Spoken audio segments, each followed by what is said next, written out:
और वो कैटेगरी का क्वेश्चन जो है या फिर वो क्वेश्चन का टाइप लिख दो, खत्म बात। और वहां पे वो जो एक एग्जाम्पल में वो जो क्वेश्चन था वो ए वेक्टर डॉट बी वेक्टर करके उसको लिख दिया। ये एक टाइप ऑफ क्वेश्चन आपका कवर हो गया।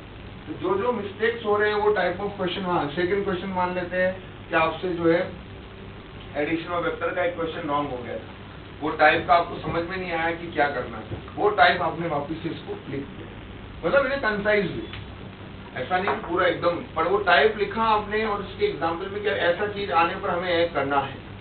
बोलते ना कि कभी कभार अगर हमें लॉजिक नहीं समझ में आ रहा है तो हमें मेथड्स को क्या करना पड़ेगा, रटना पड़ेगा। तो दिस इज द वे जहाँ पर आपके दिमाग में ये धीरे धीरे क्लिक होगा कि यार ये चीज दिया तो मुझे यही करना है। फिर मान लो थर्ड क्वेश्चन आया तो सिमिलर वैसे ही पैटर्न पे कि जो क्वेश्चन था पहले पढ़ा कि क्या प्रॉब्लम हो रही है, हाँ जहाँ कैलकुलेशन एरर हो रहा है, सिली एरर हो रहा है, उसको नहीं लिखोगे तो चलेगा, क्योंकि वो तो आपने कैलकुलेशन में एरर किया ना, उसमें लॉजिक तो आ गया।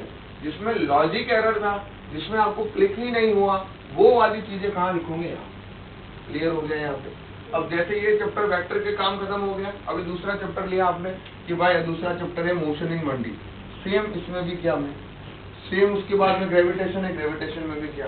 अब मैंने क्यों एक साथ में खिचड़ी बनाने के लिए नहीं बोला इसमें कि सब यहाँ पे सेकंड क्वेश्चन इसका मोशन इन 1D का डाल दूं, थर्ड क्वेश्चन ग्रेविटेशन का डाल दूं, नहीं।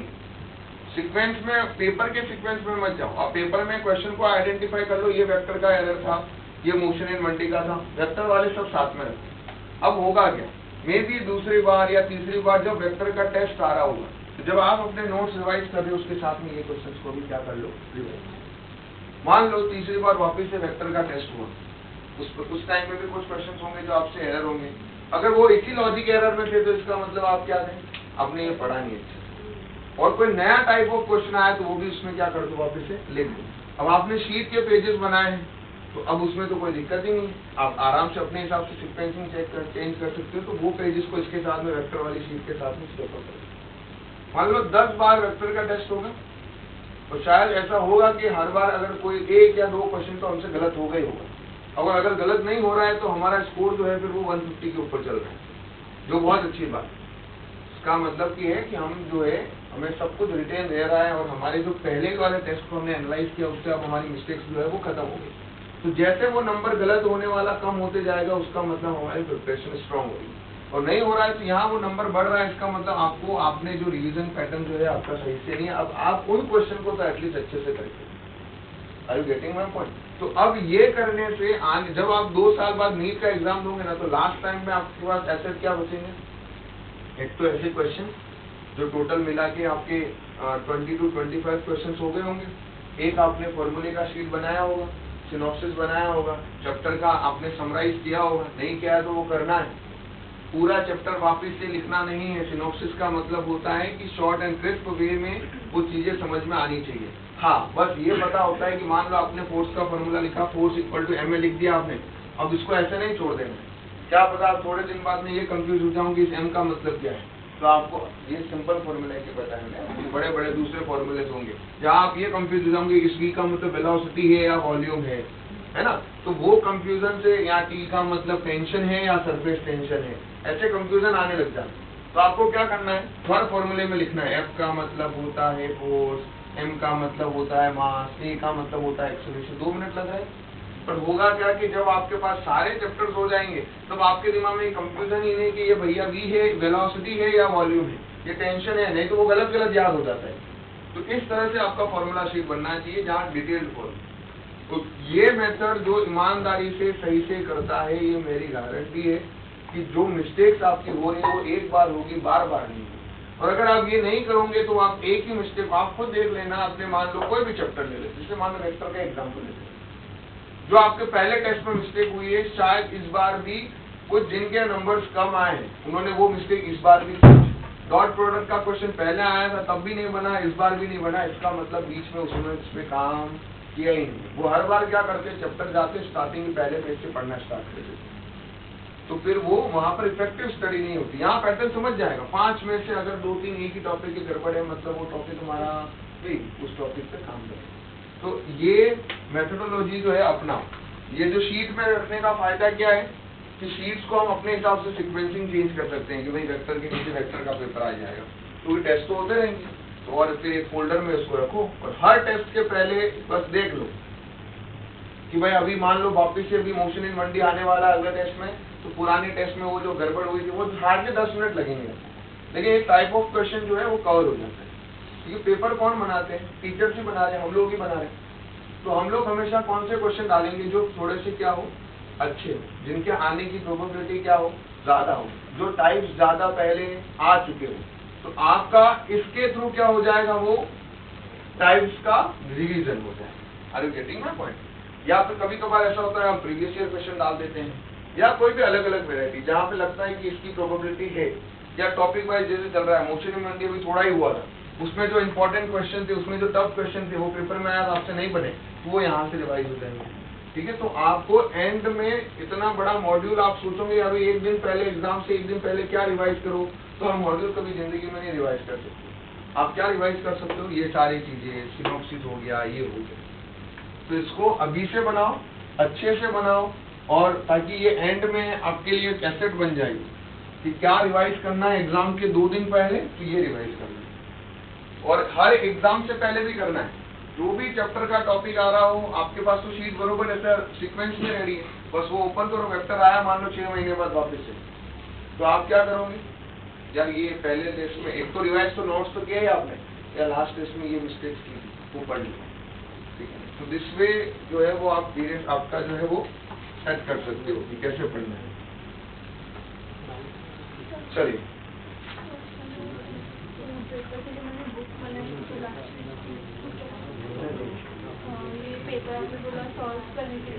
पेपर सॉल्विंग करो, कोई दिक्कत नहीं है, लेकिन ये वाला जो है ना, ये शीट में बनाओगे तो फायदा क्या है, मैंने वही बोला है कि एक तो हम चैप्टर वाइज इसको सेट कर सकते हैं, तो शीट में बनाने का लॉन्ग टर्म फायदा है। नहीं तो होगा क्या कि आप पेपर को सॉल्व करोगे, एक पेपर में 10 चैप्टर आ जाएंगे, तो फिर आप कहाँ एक एक चैप्टर, इतने सारे पेपर को थोड़ा ना ढूंढते बैठेंगे, फिर वो पढ़ ही नहीं पाते हैं। ठीक है ना, तो ऐसा करने से ये है कि हम उसको आगे जाके उस चैप्टर, अभी आपको वेक्टर का ढूंढना है, तो अभी आपके पिछले बार टेस्ट में वेक्टर भी था, यूनिट्स भी था, बेसिक मैथ्स भी था, तो आप क्या पूरे चैप्टर को जाके देखोगे उसमें कि कहाँ पे है वेक्टर का क्वेश्चन। इसीलिए चैप्टर वाइज इसमें ऐसे क्वेश्चन को वो करने में हमारा फायदा ये है कि हम उसको पढ़ पाते, हमें ढूंढने में हमारा टाइम वेस्ट नहीं होता है ना। घर पे कपड़े होते हैं हमारे, तो अगर हम कपड़े जो है हमारे डैडी के, मम्मी के, सबके एक साथ डालेंगे, तो वो एक कपड़ा निकालने में हम सारे जितनी कपड़े पूरी इसकी बैंड बजा देंगे। हमारे कपड़े अलग से रखेंगे, मम्मी के अलग से रखेंगे, पापा के अलग से रखेंगे, तो भाई कुछ लफड़ा नहीं, अपना गिरा तो अपने को अपना ही साफ करना है। तो वैसा वाला है, क्वेश्चन का भी असेंबली ऐसे होना चाहिए, एक चैप्टर वाइज रखो। चलिए अभी क्वेश्चन करते हैं हम लोग 38। आइए क्वेश्चन नंबर 38, एग्जाम्पल 38। एग्जाम्पल 38 हो गया ना? अच्छा ठीक, रुको तो ब्रेक में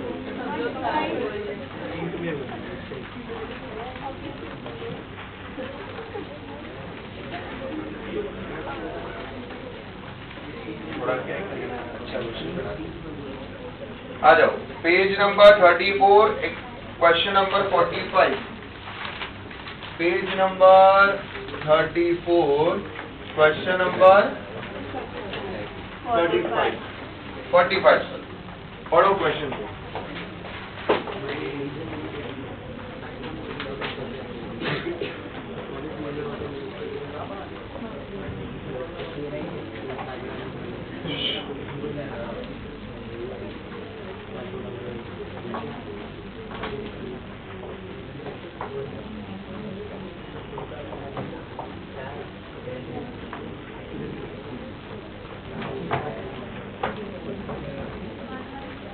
देखिए क्या दिया हुआ है, द स्मॉलेस्ट डिवीजन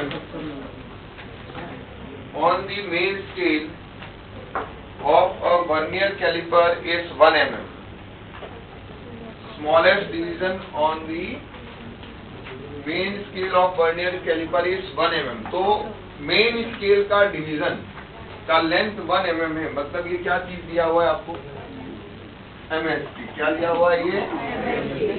लाइन को डिकोड करना स्टार्ट करो, 1 बाय 1। पहली लाइन आपने पढ़ा, क्या दिया हुआ है, मेन स्केल का division, smallest division of the main scale. Is 1 mm, मतलब ये किसका लेंथ है, मेन स्केल के एक डिवीजन का लेंथ है, तो 1 डिवीजन का लेंथ मतलब main scale division is 1 mm। Set है यहाँ तक। दूसरा लाइन पढ़ो, देखो क्या दिया हुआ है, 10 vernier division coincide with 9 main scale division, मतलब 10 VSD is equal to 9 MSD। यहाँ से आपको VSD मिला 0.9 MSD, which is equal to 0.9 mm. While measuring the diameter of the sphere, 0 mark of vernier scale lies between 2 and 2.1। उन्होंने बोला है कि जब हम स्फीयर का डायमीटर मेजर करते हैं तो बोला है उन्होंने कि ये जो 0 है वो 2 सेंटीमीटर और 2.1 सेंटीमीटर के बीच में है। वर्नियर का 0 यहाँ है। वर्नियर का 0 मतलब जैसे आपने देखा ना स्केल पे ऐसा 0 1 2 3 में लिखा हुआ है। जो फर्स्ट लाइन है वो क्या है हमारा 0, जो सेकंड लाइन है वो क्या है हमारा 1, थर्ड लाइन है वो हमारा क्या है, क्लियर हो रहा है यहाँ पे। तो फर्स्ट लाइन जो है वो हमारा क्या है 0, सेकंड लाइन है वो हमारा क्या है 1, थर्ड लाइन है वो हमारा क्या है 2।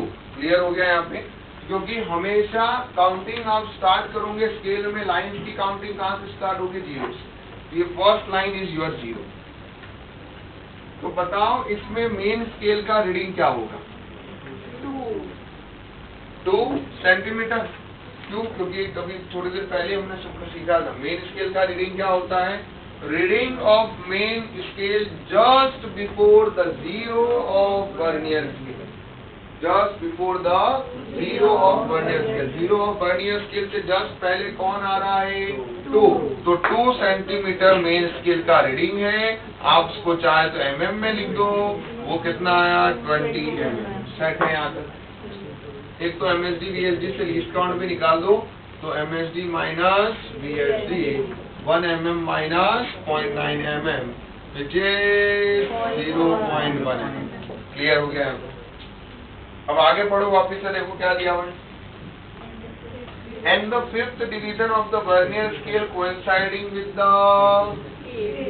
स्केल डिवीजन, है ना, मतलब fifth division of vernier scale, fifth division of the vernier scale main scale के साथ कोइंसाइड हो रहा है। तो ये कौन सी लाइन, ये लाइन क्या दे रहा है आपको, VSD दे रहा है। ये क्या दे रहा है हमें, VSD।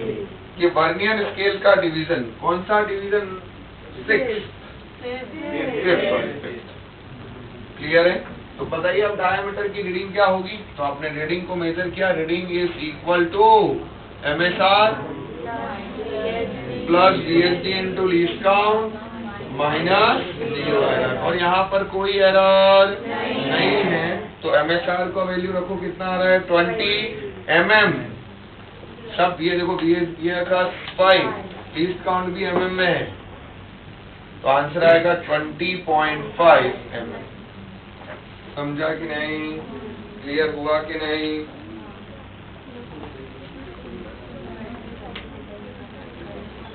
अब ये इसको किसमें कन्वर्ट करना है, और कितना आएगा 2.05। ठीक है,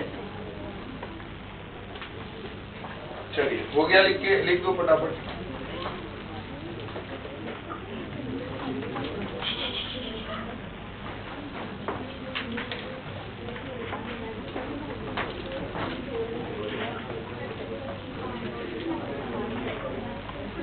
बिना आवाज के लिखना है।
के?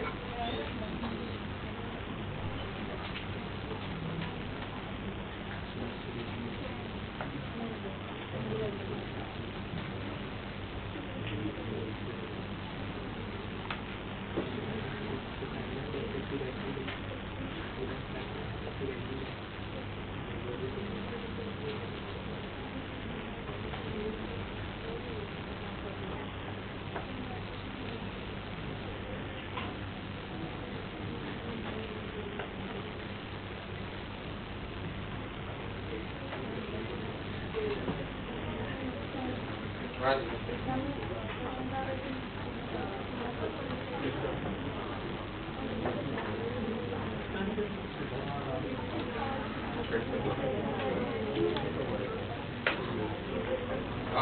लिखो एक क्वेश्चन।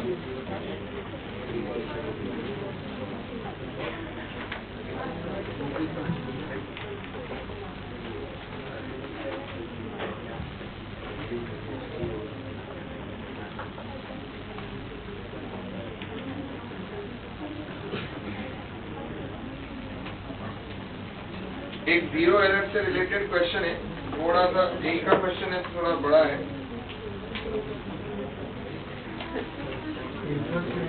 लिखो the one division of main. यही का क्वेश्चन है तो रोने की बात नहीं है, वो है क्वेश्चन इजी है, लेकिन क्या है ना कि उसमें जीरो एरर, अभी जैसे जीरो एरर अभी तक हमारे एक भी क्वेश्चन में नहीं आया है, इसलिए वो एक जीरो एरर, क्योंकि अभी तक नीट के जो PYQ आया उसमें जीरो एरर पे क्वेश्चन डाला नहीं है, तो अभी कहीं हमारी किस्मत जो है बहुत अच्छी और हमारे में आ जाए तो प्रिपेयर है।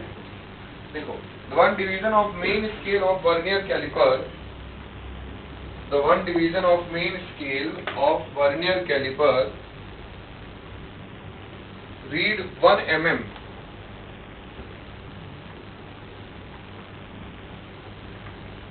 read 1 mm and 10 division of vernier caliper is equal to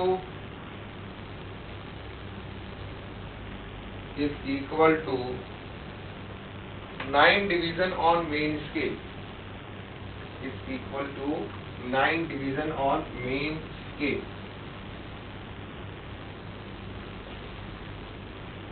When the two jaws of instrument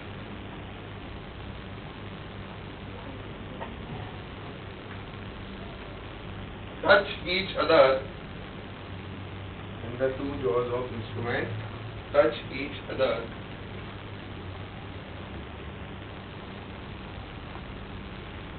the zero of vernier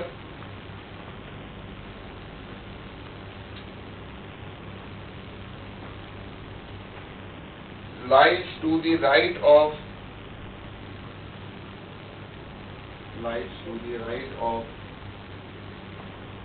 zero of main scale.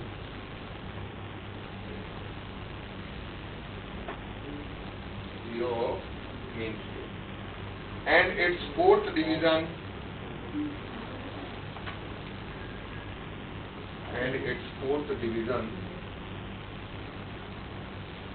coincide with main scale division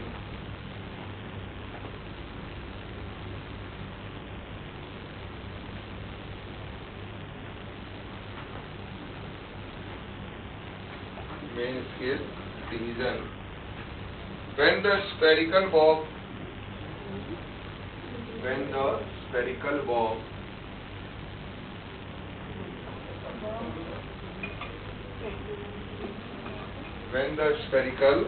bob is tightly placed between,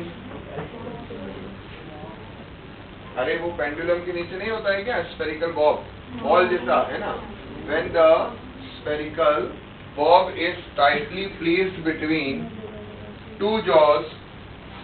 अब हमने object रखा है, पहले object नहीं था, अब हमने Jos के बीच में क्या रख दिया है, object. when the spherical bob is tightly placed between the two jaws, the zero of vernier scale lies in between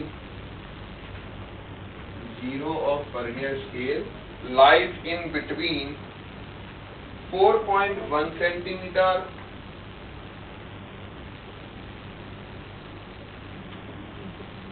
and 4.2 centimeter and 4.2 centimeter and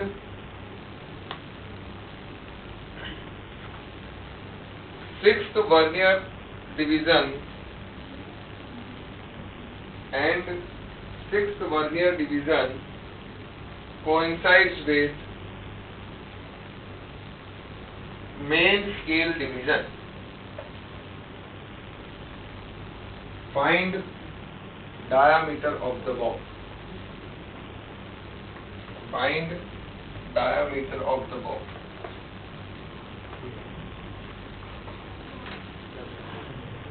ठीक है, तो अच्छा खासा बड़ा क्वेश्चन है।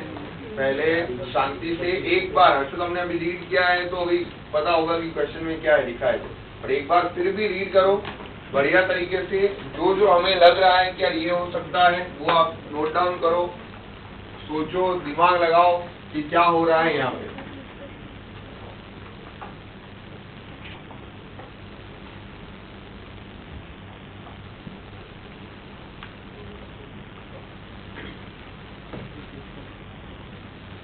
यहाँ पे सब कुछ आपको निकालना है ना, इसलिए आराम से पढ़ो, एक एक लाइन को डिकोड करो और ऊपर लिख देना ये क्वेश्चन है हमारा JEE में 2022।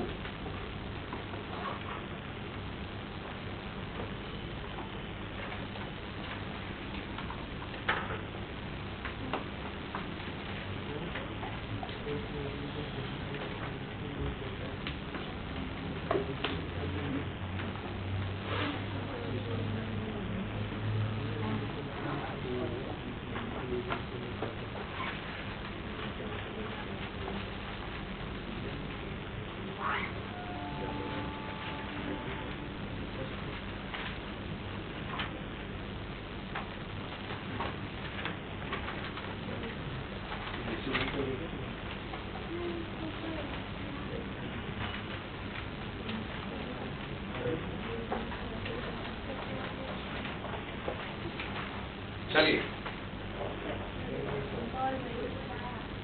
आपका क्या है? 4.12, बहुत बढ़िया, वेरी गुड, बिल्कुल सही आंसर। क्या नाम है बेटा आपका? तमन्ना दीदी का सही आंसर है 4.12, बहुत बढ़िया। चिन्मय 4.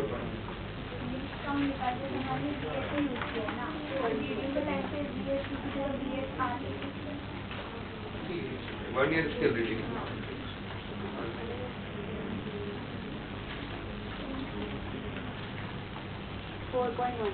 क्या बहुत मतलब खुल गया है अभी दिमाग, अभी समझ में आ गया क्या हो रहा है, तो तुम्हारा शाबाश शाबाश, बहुत बढ़िया। आज मुझे अच्छा लग रहा है लास्ट लेक्चर में, मुझे ऐसा लग रहा था कि भाई सब कैसे पढ़ाऊंगा, तुम्हारे चक्कर में खर्चा किया सारे बैच का हो गया पढ़ा के स्क्रू गेज वर्नियर के लिए, ठीक है, उसमें मैं नहीं लेके आया, मैंने छोटा रेंज के, और पिछले इतने सालों में भी नहीं लेके आया, डायरेक्ट डायग्राम दिखा के खत्म कर दिया। जब तुम्हारे लिए मैंने कहा कि भाई साहब अभी ये जैसे तुम लोग को कुछ हवाई मिल रही थी, कुछ बोल ही नहीं रहे, मैंने कहा यार लेके आओ और क्या इंस्ट्रूमेंट लेके आओ।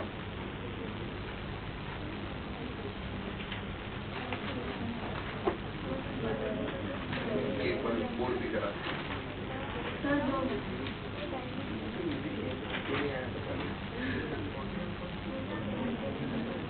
चलिए अभी करते हैं बोर्ड पे क्या दिया हुआ है। देखो सबसे पहले हमने लाइन बाय लाइन आप एक क्वेश्चन को पढ़ोगे, देखो क्या दिया हुआ, 1 division of main scale of vernier caliper read 1 mm। देखो मैं हमेशा एक चीज बोलता हूँ, क्वेश्चन करने का एक ही तरीका है और वही सबसे बेस्ट तरीका है। अगर आप चाहते हो कि आगे जिंदगी में हमसे सारे क्वेश्चन बने तो वही मेथड फॉलो करो, सिंपल। हर लाइन को पढ़ो और उससे जो इंफॉर्मेशन मिलती जा रही है उसको लिखते जाओ। देखो अब इतना बड़ा क्वेश्चन है, आप सोचोगे मैं एक बार पढ़ूंगा दूसरी बार नहीं, तो उसमें आपका टाइम ज्यादा जाएगा। मैंने पहली लाइन पढ़ी, मुझे पता लग गया पहली लाइन में क्या दिया हुआ है, मेन स्केल का जो डिवीजन है उस डिवीजन का लेंथ दिया है और वो कितना बोला उन्होंने 1 mm, राइट। फिर उन्होंने दूसरी लाइन क्या बोली देखो, फिर उन्होंने बोला है कि यार कि 10 डिवीजन वर्नियर स्केल के कोइंसाइड कर रहे हैं 9 डिवीजन से, मतलब ये आपको लीस्ट काउंट देना चाह रहा है कि भाई 10 VSD जो है 9 MSD के इक्वल है। और वैसे तो ऐसी कंडीशन आती है आपको सीधे ही समझ में आना चाहिए कि यार लीस्ट काउंट कितना होगा। तो लीस्ट काउंट जो है वो हो गया हमारा MSD minus VSD 1 mm minus 0.9 mm, तो आंसर होगा 0.1 mm। लीस्ट काउंट भी मिल गया। फिर उन्होंने देखो थर्ड लाइन में क्या लिखा है, when the two jaws of instruments are touch each other, जब जो दोनों ही इंस्ट्रूमेंट की जॉज एक दूसरे को क्या कर रही है, टच कर रही है, तो zero vernier scale lies right to the zero of main scale. पहली बात 0 0 से कोइंसाइड नहीं कर रहा, मतलब कौन सा एरर, मतलब कौन सा जीरो एरर। अब उसके बाद में वो जीरो किधर है, तो उन्होंने बोला है कि भाई वर्नियर का जो जीरो है वो मेन स्केल के क्या है, राइट साइड में। तो राइट साइड में हो तो कौन सा एरर होता है, लेफ्ट साइड में हो तो कौन सा एरर होता है।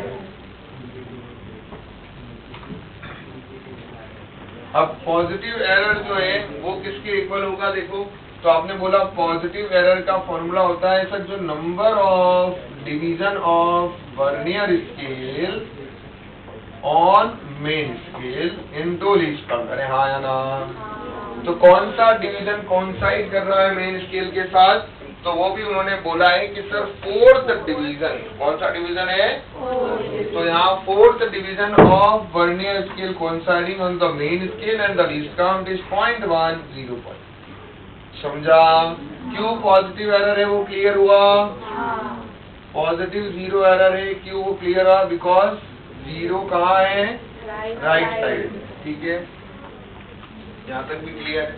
अब लिखते हैं, अब ऑब्जेक्ट को रख दिया, जॉस के बीच में किसको रख दिया हमने, ऑब्जेक्ट को। अब हमें उसकी रीडिंग मेजर करनी है। रीडिंग क्या हो गई, MSR plus VSD into least count minus zero error. Clear है। तो MSR कितना हुआ देखो, यहाँ पर मेन स्केल का रीडिंग कितना है, तो उन्होंने बोला भाई 0 4.1 और 4.2 के बीच में। तो हम एक भले आदमी ने बताया कौन सा होता है रीडिंग, जो 0 से जस्ट पहले हो। वर्नियर के 0 से जस्ट पहले कौन आ रहा है, 4.1 सेंटीमीटर में है, यहाँ लीस्ट काउंट mm में, काम करो mm में लो 41 mm। अरे हाँ या ना, 4.1 को हमने लिख दिया है 41 mm। फिर प्लस, फिर देखो वर्नियर स्केल का कौन सा डिवीजन कोइंसाइड कर रहा है, तो उन्होंने साफ साफ लिखा है 6th division is coinciding with the,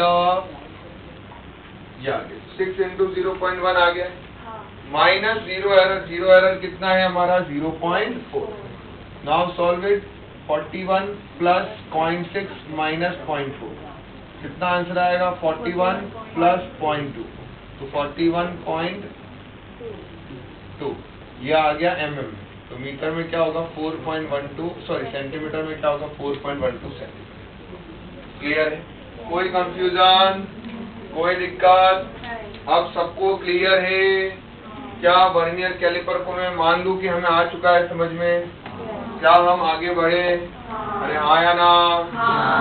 चलिए अभी एक और क्वेश्चन, ये आपका इसमें वेक्टर में एक डाउट पूछा है,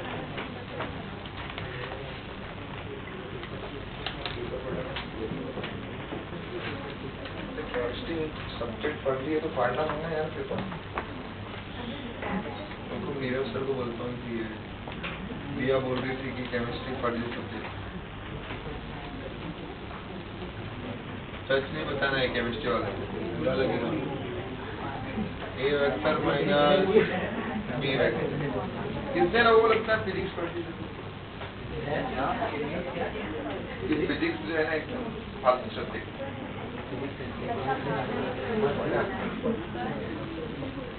कितनों को लगता है ये, नहीं मेरे को लग रहा था पूरा नींद पे हाथ ऊपर करेगा कि हाँ सही बात है, उसमें मानता है अभी। केमिस्ट्री कितनों का अच्छा पढ़ ली सब्जेक्ट,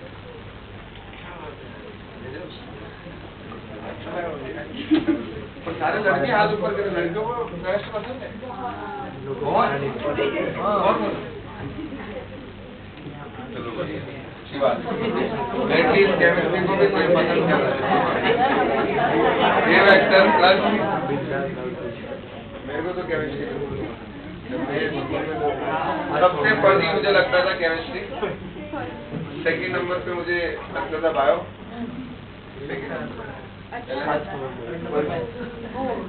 बेस्ट सबसे बेस्ट मुझे लगता था मैथ्स मेरा फिजिक्स भी नहीं लगता था, maths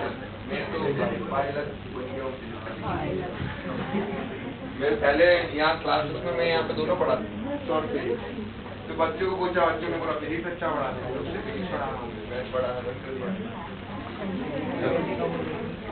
A vector plus B vector cross A vector minus B vector. अब देखिए यहाँ पर क्या हो रहा है, ए प्लस बी को सॉल्व करो, उसका क्रॉस प्रोडक्ट करना है किसके साथ में, ए माइनस बी के साथ में, और फिर उसका मैग्नीट्यूड निकालना है।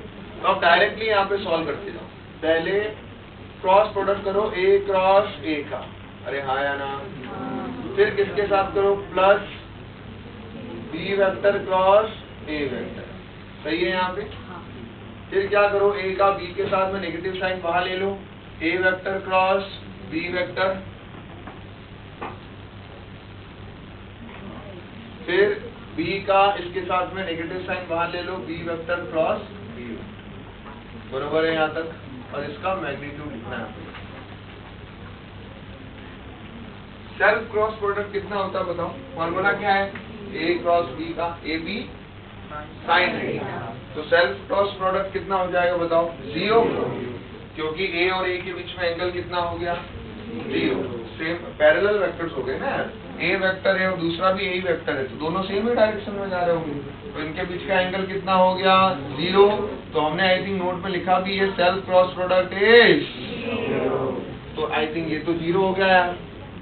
बी क्रॉस ए और ए क्रॉस बी, इसको अभी हमें सॉल्व करना है, ठीक है।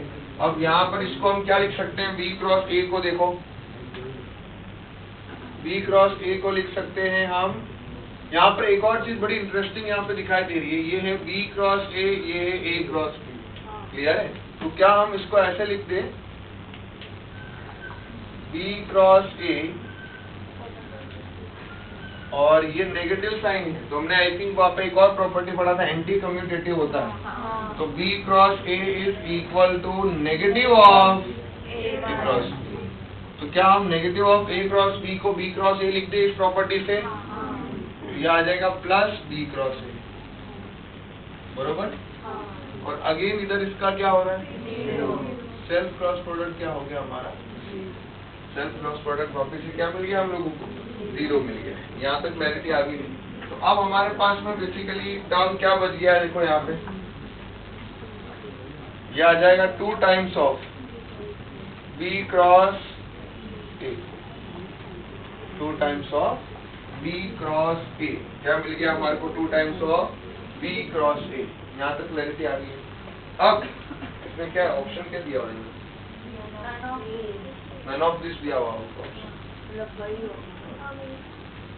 दिया, 0 तो ना दिया, इसका देखो 15 का आंसर क्या दिया है, दिया है ना। हाँ, तो अभी आपके पास में ये ऑप्शन आ गया। अब इसको क्या करो, बी क्रॉस ए को आप सॉल्व भी करते हो, मैग्नीट्यूड भी निकालते हो, तो 2 तो बाहर आ गया। तो बी क्रॉस ए को सॉल्व करोगे तो क्या आएगा, देखो मैग्नीट्यूड निकालना है, magnitude of B cross A, और मैग्नीट्यूड का फॉर्मूला क्या है, बी ए साइन थीटा, तो this will be the answer. लेकिन ये ऑप्शन में नहीं, क्लियर है, तो आंसर हो जाएगा नन ऑफ दिस। ये लिख दो, अच्छा क्वेश्चन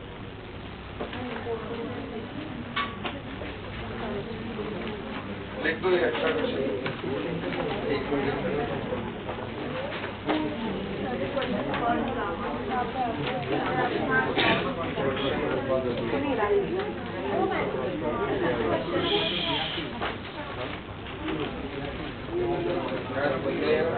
बहुत जोरदार तरीके से पढ़ा है, इतना भी एनालाइज नहीं करना था कि पेपर बोलने लगे कि बहन रुक जाए यार, 15 इतना जोरदार भी एनालाइज नहीं करना था, पेपर बोल रहा है कि अरे भाई साहब क्वेश्चन में कितना गिरा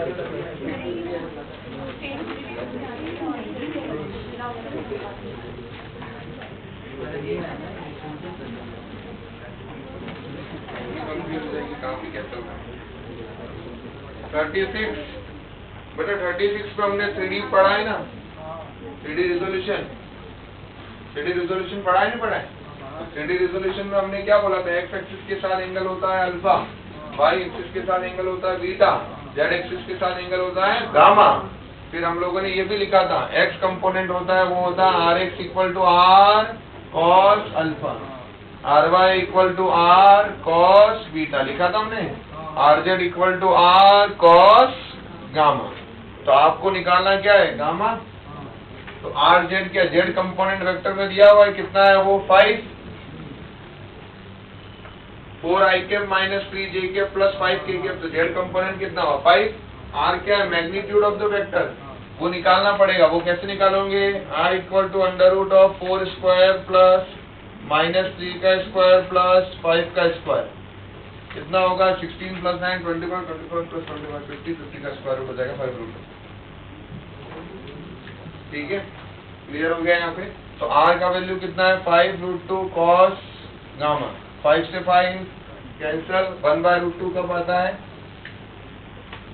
equal to cos gamma 1 by root 2 कब आता है कॉस का वैल्यू कॉस के किस एंगल पे वैल्यू 1 बाय रूट 2 आता है 45 तो गामा का वैल्यू 45 ठीक है चलो अभी नेक्स्ट हेडिंग डालो स्क्रू गेज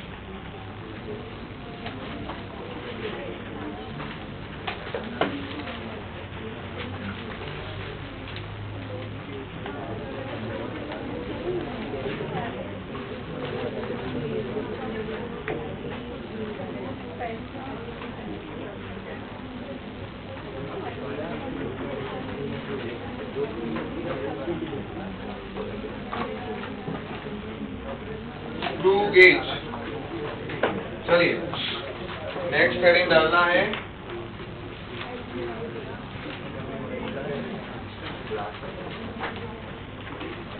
कोई लोग इसको स्क्रू गॉज भी पढ़ते हैं लेकिन स्क्रू गॉज नहीं होता है क्या होता है ये स्क्रू गेज दीदी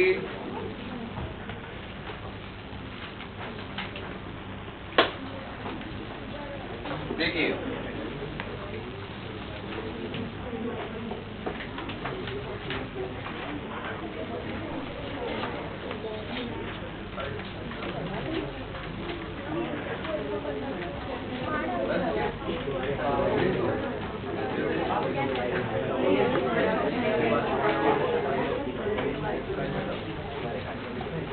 ट्यूटोरियल के मार्क्स भेज दिए आप लोग को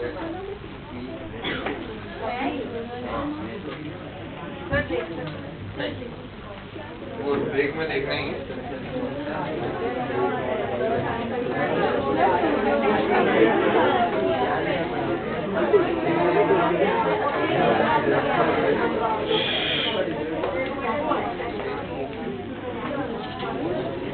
नहीं देखना है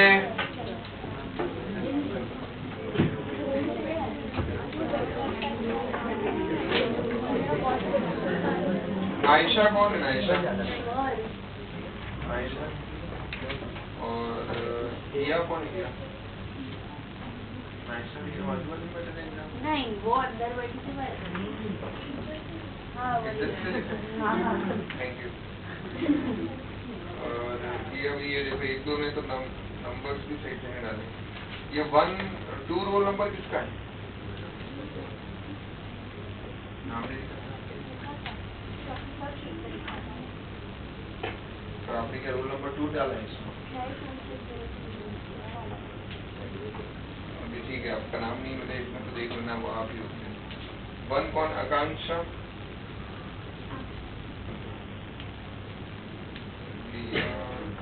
काव्या कौन है काव्या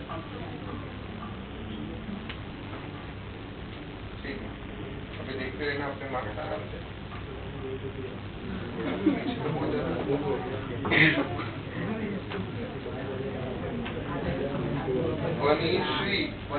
वनीश्री कौन है प्रियंका स्नेही,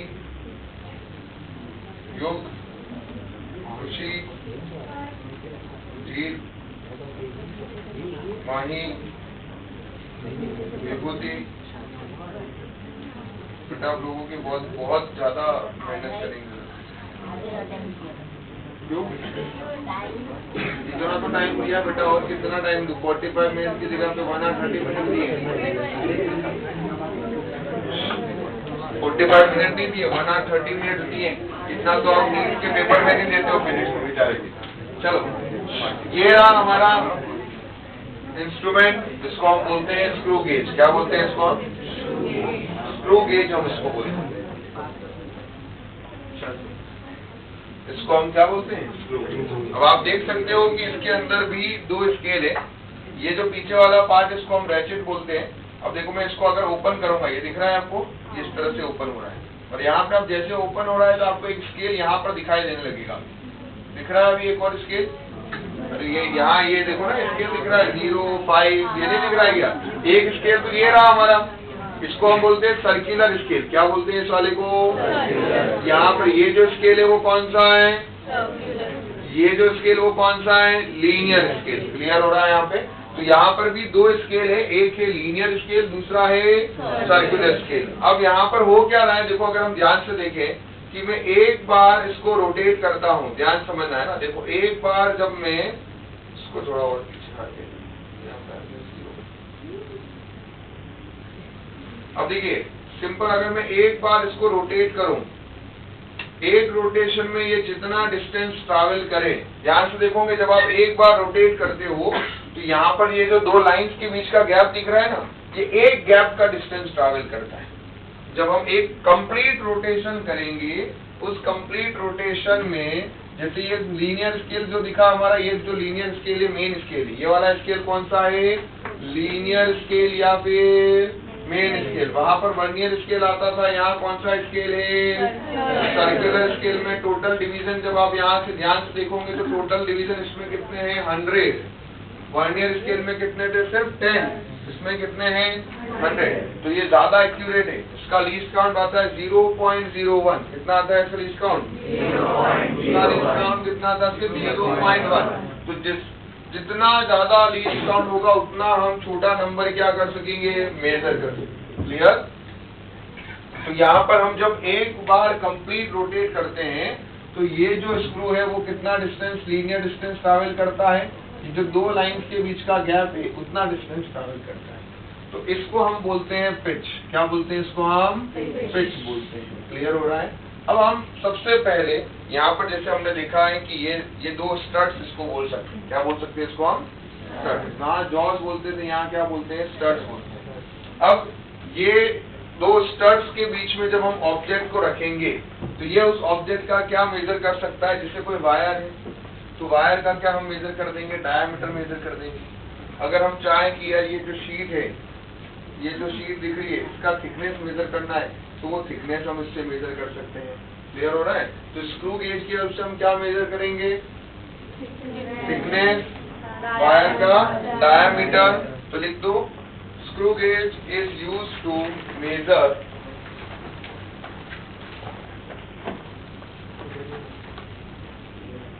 screw gauge is used to measure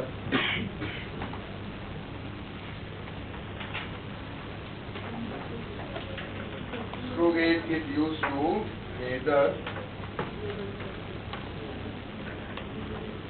measure the diameter of wire and thickness of the sheet.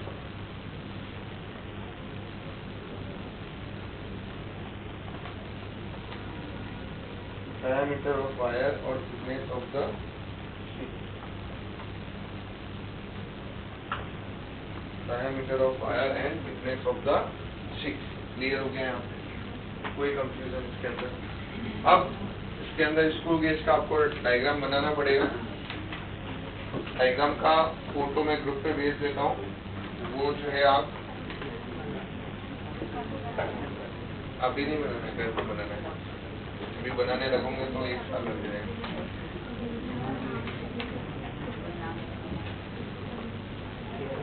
Diagram मैंने ग्रुप पे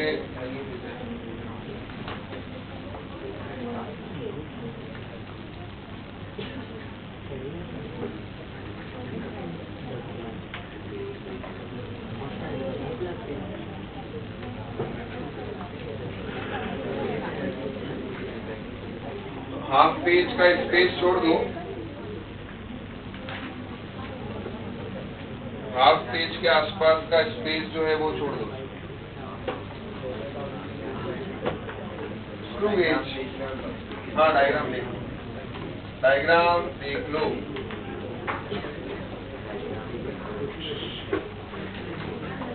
डायग्राम जो है, डायग्राम का स्पेस छोड़ दो हाफ पेज का। ये हमने अभी जो आपको इंस्ट्रूमेंट दिखाया है ना वैसा ही है, बस नेमिंग कर दिया मैंने।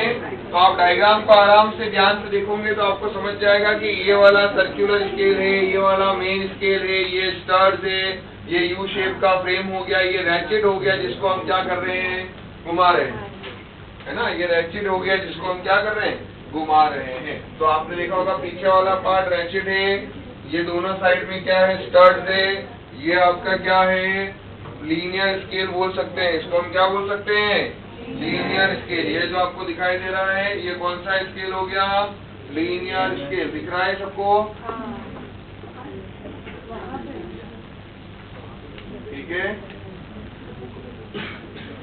अब देखो इसके अंदर बेसिकली क्या चल रहा है, ये ध्यान से देखो, देखो स्क्रू दिख रहा है सबको, ये दिख रहा है अंदर, ये स्क्रू डाला हुआ है देखो। तो इसके अंदर एक्चुअली में ये इसको बोलते हैं हब, ये तो प्रेस लगा हुआ है, ये इसको अंदर की तरफ क्या बोलते हैं, इसको हम हब बोलते हैं। तो ये हब में देखो यहाँ थ्रेड्स दिख रही है, यहाँ पे स्क्रू की थ्रेड्स दिख रही है या नहीं दिख रही है, तो स्क्रू है थ्रेड तो होगी, ये देखो अंदर स्क्रू के थ्रेड्स दिख रही है।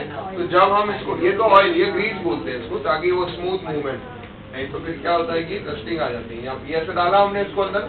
अब देखो एक बार जब हम आगे की तरफ मूव करेंगे तो एक थ्रेड अंदर एंटर होगी, दूसरा कंप्लीट रोटेशन करेंगे तो दूसरा थ्रेड अंदर हुआ, तीसरा कंप्लीट रोटेशन करेंगे तो तीसरा थ्रेड अंदर हुआ। तो ये हब के अंदर, ये हब वाला पार्ट होगा, इसके अंदर क्या बनी हुई है, इसके अंदर भी थ्रेड है और ये अंदर क्या डाला हुआ है, स्क्रू डाला हुआ है, इसलिए इसका नाम क्या है, स्क्रू गेज। इसका नाम क्या है, स्क्रू गेज। हम एक बार रोटेशन करते हैं उसमें ये क्या करता है, ये देखो डिस्टेंस जो है वो ट्रैवल कर रहा है। ये देखो हमारे दिखाने के चक्कर में ग्रीस इधर आ गया,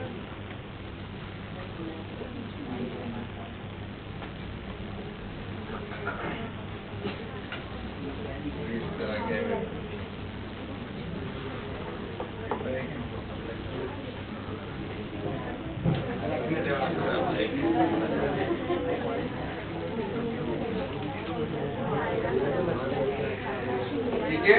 ये क्लियर हुआ यहाँ पे सबको, समझ में आ गया कि क्यों नाम है इसका स्क्रू गेज, कोई कंफ्यूजन इसके अंदर। चलो अभी लिखो इसके अंदर,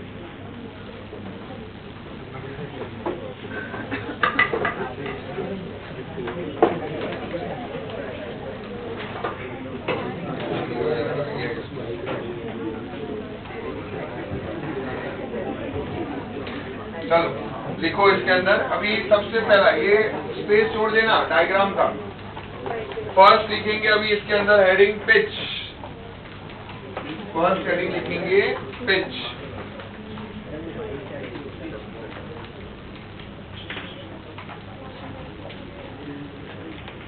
फर्स्ट हेडिंग लिखना है pitch.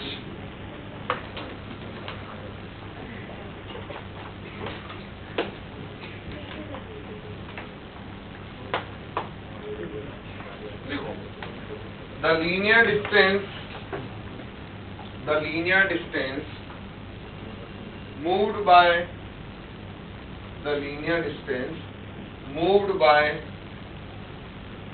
screw, linear distance moved by screw along its axis in one complete rotation is called pitch.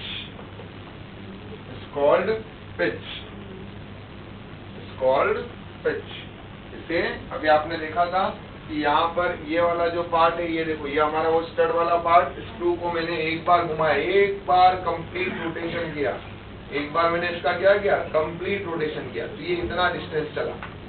तो ये जो डिस्टेंस है वो क्या है, pitch.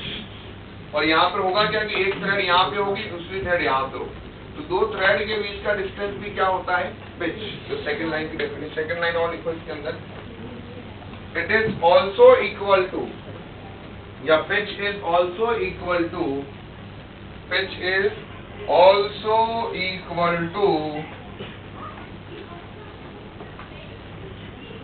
distance between two successive thread on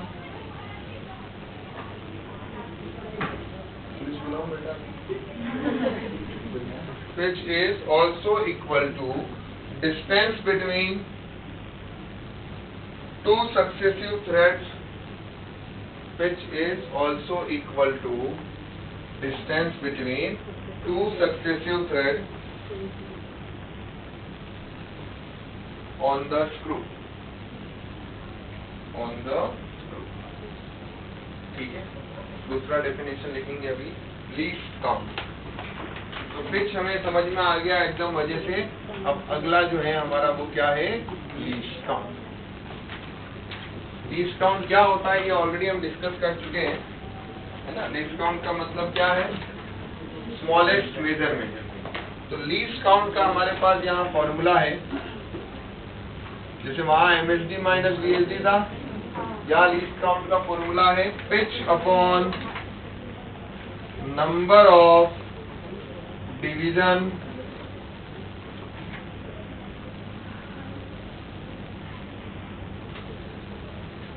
total number of division of circular scale circular scale. तो ये लीजिए लीस्ट काउंट का फॉर्मूला लिख दीजिए ध्यान से।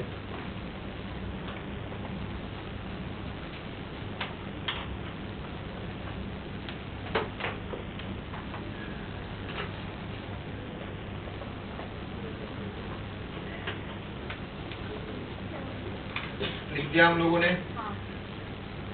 अब देखो example, if pitch of screw gauge is 1 mm, pitch of screw gauge is 1 mm,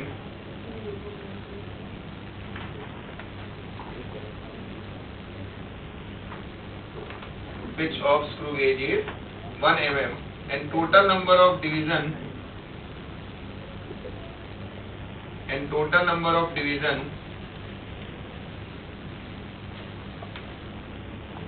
and total number of division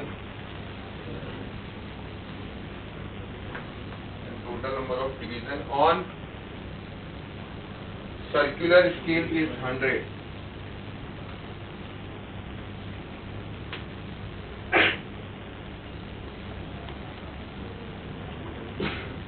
ठीक है, तो फिर लीस्ट काउंट कैसे निकालोगे, तो least count is equal to pitch कितना है 1 अपॉन 100, तो आंसर कितना आएगा 0.01 mm। This is the least count of screw gauge. तो ये आप चाहे तो ये भी लिख सकते हो, least count of standard screw gauge is 0.01, least count of standard screw gauge is 0.01, least count of standard screw gauge. Standard जैसे अभी वर्नियर कैलिपर, जैसे ये था हमारा, this is the standard screw gauge, इसका अभी लीस्ट काउंट कितना होगा 0.01। जो जनरली यूज होते हैं, ठीक है ना, जो ज्यादा हम जिस तरह से बना बोलते हैं ना स्टैंडर्ड है कि ये स्टैंडर्ड का है, इससे आप चेंज कर सकते हो, ऐसा नहीं कि अलग वाला भी बना सकते हो, लेकिन ये एक स्टैंडर्ड है कि ये इसका जो है कि हम हमारा स्क्रू गेज का लीस्ट काउंट 0.01 होता है, वर्नियर कैलिपर का आपका 0.1। स्क्रू गेज इज 0.01 mm, जो ज्यादातर यूज होते हैं। जो अभी हमारे पास में भी है वो भी कौन सा है, 0.01 mm वाला ही, ठीक है। अगले अभी मैं आज आपको एक डीपीपी भेज रहा हूँ वर्नियर कैलिपर और स्क्रू गेज का, उसमें से आप वर्नियर कैलिपर वाला सॉल्व करेंगे। क्लियर है, वर्नियर कैलिपर का डीपीपी